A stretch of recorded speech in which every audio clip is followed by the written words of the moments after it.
Македонските тутунопроизводители немаат намера да отстапат од протестите се додека не биде коригирана годинашната катастрофална откупна линија.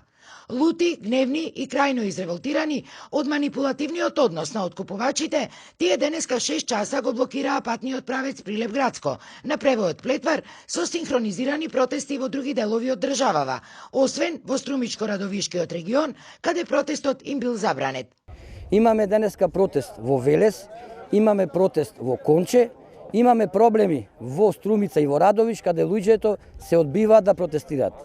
Значи, барат организација поголема. Ние утре ќе присуствуваме во Струмица и во Радовиш да ги охрабриме. Бидејќи тутунарите немаат намера да отстапат ниту од своите барања, ниту пак од протестите, за утре е закажана нова средба, овој пат директно со откупувачите, од кои ќе побараат писмени гаранции за понатамошниот тек на откупната линија. 5% одбиток максимален. Да се откупи секој килограм тутун во државата и тие што го викаат како вишок по реална цена.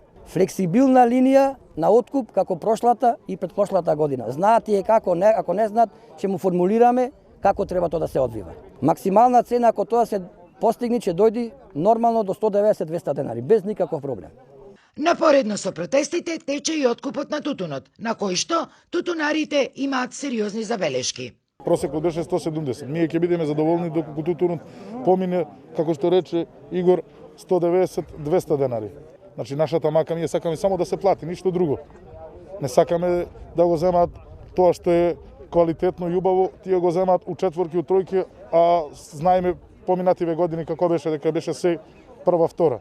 Освен ова, тутунарите, по примерот на тиквешките лозари, побараа и заедничка средба во Републичкото собрание со премиерот Заев, министерот за земјоделие и со пратениците, бидејќи се сомневаат дека откупувачите со малверзации при проценката достигнуваат просечна откупна цена од 170 денари, која не била реална, што уште повеќе го зголемувал нивниот револт.